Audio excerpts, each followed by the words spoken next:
Halo guys, Oke, assalamualaikum warahmatullahi wabarakatuh. Kita dari kelompok 10 mau Jadi kami di sini mau sharing tentang apa yang sudah kita bahas kemarin. apa yang kita presentasikan kemarin ya. Mungkin kita di sini mau ngebahas lebih santai gitu nggak bukan kayak formal banget karena kan tugasnya cuma disuruh buat video. Jadi kita kerjakan biar apa biar kita dulu. Oke, mungkin sebelumnya kita izin perkenalan diri dulu ya. Dari aku, perkenalkan nama aku Muhammad Ahmad Pasar dengan NIM 253111382. Ya, saya Noval Rahadi dengan NIM 253111399. aku Evan Indros Jabo dengan NIM 2531391. Saya Fitri Rosita dan NIM 2531131. Oke, mungkin Jadi tuh kemarin tuh kita membahas tentang sejarah Islam di Indonesia. Nah, sebenarnya Islam di dalam Indonesia tuh juga banyak pilihannya. Mungkin ada Muhammadiyah, NU, ada apa lagi? yang kalian tahu, Belum lagi. Yang familiar apa dua itu ya, ya? yang banyak Banyak umatnya atau aliran ya maaf lah kalau salah kata. Alirannya. Ya kebanyakan juga dari mungkin NU ya. Kalau yang lain ini apa nih? NU atau Muhammadiyah? Kalau gue NU. Apa ini? Jeruk NU. Muhammadiyah. Jadi kita ya nggak boleh membedakan satu sama lain gitu. Walaupun kadang beda juga kan, kita sama juga gitu. Ya, mungkin mulai dari penyebaran Islam ya kemarin. Penyebaran Islam itu dulu. Oh ya, masuknya Islam. Nah. Jadi Islam itu masuknya dari mana sih kemarin? Dari apa aja, Mas? Dari Arab ya? Ada empat. Ada 4 tuh Arab. ya, dari Arab, dari teori Arab sama Persia, terus ada teori Gujarat apa ya? Ya. Sama teori Cina. Nah, teori Arab itu isinya apa nih, Mas? Teori Arab itu menurut pengetahuan saya kemarin sudah sempat dijelaskan ya pas presentasi itu. Teori Arab itu Islam maksudnya langsung dari Arab atau Mesir atau Mekah sejak abad ke-7 Masehi, abad pertama Hijriah. Buktinya itu adanya perkampungan Arab Muslim di mana kemarin? Di Berus, terus Sumatera Utara tahun 674 Masehi, serta gelar Al-Malik yang digunakan raja-raja Samudra asal seperti di Mesir. Nah, lanjut tuh kan ada 4 tuh. Yang kedua tuh teori Gujarat. Jadi Islam itu dibawa oleh para pedagang muslim dari Gujarat, India, sekitar abad 13 Masehi. Buktinya adalah kesamaan batu nisan Sultan Malik Asaleh atau Sultan Samudra Pasai dengan batu nisan Cambai, Gujarat. Apa Mas yang ketiga ya, Mas? Teori ketiga, setelah kita diskusi, kita ada teori Persia. Nah, Islam itu masuk dari Persia. Persia ini juga bisa disebut sebagai Iran gitu, teman. Oh iya. Jadi Islam masuk dari Persia itu pada abad ke-13 Masehi. Teori ini berdasarkan pada kesamaan tradisi kultural seperti peringatan 10 Muharram atau Tabut di Bengkulu dan Pariaman. Bengkulu bos. Jadi gitu ya. Oke. Yang satu Yang keempat, Mas? Yang terakhir. Oh, Mas, Mbak. Ya, sorry. Keempat ada dari Cina dan Cina itu dibawa oleh muslim Cina yang bermigrasi ke Nusantara. Buktinya dengan adanya catatan perjalanan dari Raja Demak, bukan dari Laksamana Cengho, ada kenyataan bahwa beberapa Raja Demak seperti Arya Kata memiliki darah atau gelar Cina. Lalu penyebaran Islam di Indonesia. Jadi melalui perdagangan ya? ya, melalui perdagangan, terus ada pernikahan, terus ada pendidikan sama kesenian dan kebudayaan. Dan yang terakhir itu ada tasawuf. Kalau perdagangan tuh mereka tuh Selat Malaka merupakan pelabuhan internasional yang sibuk berdagang. Muslim Arab, Persia, dan India menetap di pesisir, berinteraksi dengan penduduk lokal dan menyebarkan dakwah Islam. Kalau pernikahan tuh banyak pedagang Muslim yang kaya menikah dengan anak bangsawan atau raja lokal. Terus yang pendidikan tuh didirikannya pesantren dan surau oleh para ulama. Jadi terus kesenian kebudayaan, akulturasi budaya lokal dan dengan nilai Islam. Terus yang terakhir tasawuf, pendekatan mistisme Islam yang mudah dipahami oleh masyarakat Nusantara. Jadi Islam itu lewat dari 5 itu tadi: perdagangan, pernikahan, pendidikan, kesenian dan kebudayaan, dan terakhir tasawuf. Lanjut, siapa yang mau bahas lagi nih? Oke. Jadi kali ini peran Wali Songo ada dakwah Wali Songo tidak harus budaya yang ada, tapi mengajarkan dengan nilai-nilai Islam yang tidak bertentangan dengan ajaran agama. Yang pertama dari Sunan Gresik yang berdakwah melalui perdagangannya dan mengajarkan cara berpikir pertama untuk kesejahteraan masyarakat. Yang kedua dari Sunan Ampel yang mendirikan pesantren, memiliki ulama dan tokoh dan menanamkan ajaran Muhammad. Yang ketiga dari Sunan Bonang yang berdakwah dengan seni dan gamelan dengan menciptakan tembang-tembang sebagai media pendidikan Islam. Yang keempat ada Sunan Derajat yang menekankan kepedulian sosial, membantu yang membutuhkan dan saling tolong menolong. Lanjut, Van.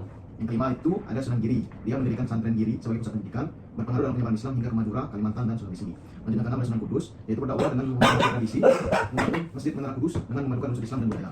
Yang ketiga ada Sunan Kalijaga, berdakwah menggunakan 3 prinsip yaitu momor, momot, dan momong, dan dikenal sebagai yang memakai seni dan budaya Nusantara. Nah, jadi selanjutnya itu Islam sebelum dan sesudah kemerdekaan.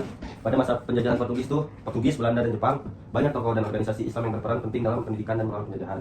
Lalu, organisasi seperti Muhammadiyah, NU, dan Sarekat Islam itu turut berkontribusi dalam bidang pendidikan, sosial, dan pergerakan kebangsaan. Nah, setelah kemerdekaan itu, umat Islam berperan dalam pembangunan bangsa melalui pendidikan, kegiatan sosial, ekonomi, dan politik. Nah, Indonesia berkembang tuh menjadi negara dengan jumlah penduduk muslim terbesar di dunia, alhamdulillah. Dengan melandaskan Pancasila dan UUD 1945 yang menjamin kebangsaan beragama.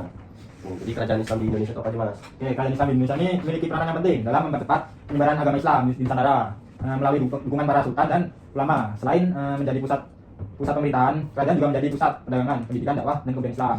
Kerajaan Islam itu yang pertama di Indonesia adalah Samudra Pasai yang didirikan pada abad 13 dengan raja pertama Sultan Malik Al-Saureh. Kerajaan Islam lainnya yang berperan penting adalah Demak, Banten, terus Cirebon, Ternate, dan Tidore.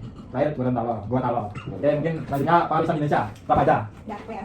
Kalau Islam di Indonesia, yang pertama dari bahasa, yang pertama kosakata bahasa Indonesia melalui serapan bahasa Arab seperti masjid, kitab, dan yang kedua dari pemerintahan dengan munculnya kerajaan Islam yang dipimpin oleh pemimpin yang bergerak sultan. Yang ketiga dari pendidikan, berdirinya masjid dan pesantren sebagai pusat ibadah dan pembelajaran di Indonesia. Ini slide selanjutnya apa? Mengapa Islam mudah diterima di Indonesia? Mungkin bisa jelaskan Mas Ivan? Oke. Sudah diterima di Indonesia itu ada 4 poin kalau Coba. bahasa kita. Aja tuh Mas. Aja Mas Pertama, Ivan. ajaran sederhana dan universal, sehingga mudah dipahami serta diterapkan oleh semua lapisan masyarakat. Poin kedua, menjunjung nilai tauhid, kesetaraan dan keadilan sosial yang memperkuat persatuan dan kebersamaan. Poin ketiga, ibadahnya itu sederhana tanpa memerlukan ritual atau upacara yang rumit. Dan poin terakhir, mampu memenuhi kebutuhan spiritual dan sosial sehingga mudah diterima dan berkembang di Indonesia. Nah, jadi setelah semua yang kita presentasi gini, ada kesimpulannya nggak kira-kira? Ada.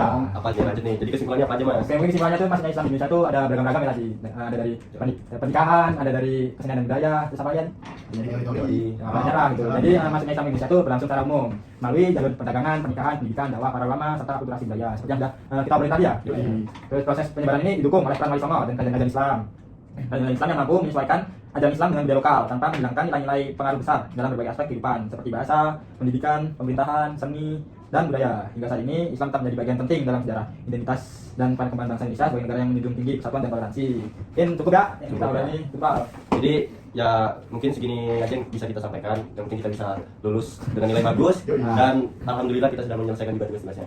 Jadi cukup sekian dari kami, kurang lebihnya mohon dimaafkan. Salam. Nah, kan ini tugas terakhir nih. Oh, ya. Kita kasih pesan untuk bapaknya sih. Boleh. Ya, Boleh. Kan terakhir nih. Ya. Minta dari aku, terima kasih, Pak udah menemani selama 1 semester. Mungkin ada salah-salah kata, saya Rifan mohon maaf. Dan saya pesan-kesannya mungkin maaf Pak kalau saya misalnya masih banyak Bolong. atau bolos mungkin kalau ada ya. Dan bila saya ada menyakiti kata-kata atau dari perbuatan saya minta maaf Pak. Ya, mungkin pesan-pesan dari saya tuh mohon maaf Pak kalau saya di kelas tuh sering sendiri ya Pak, atau perilaku saya yang nggak mengenakan tuh mohon dimaafkan, dan mungkin saya sangat terima kasih lah udah menemani kita selama semester ini. Ya. Mungkin cukup saja Pak, terima kasih dari saya. Tadi juga ada. Pesan dari saya, terima kasih Bapak sudah menemani selama 1 semester. Maaf bila ada salah kata maupun perbuatan selama di kelas. Cukup lah.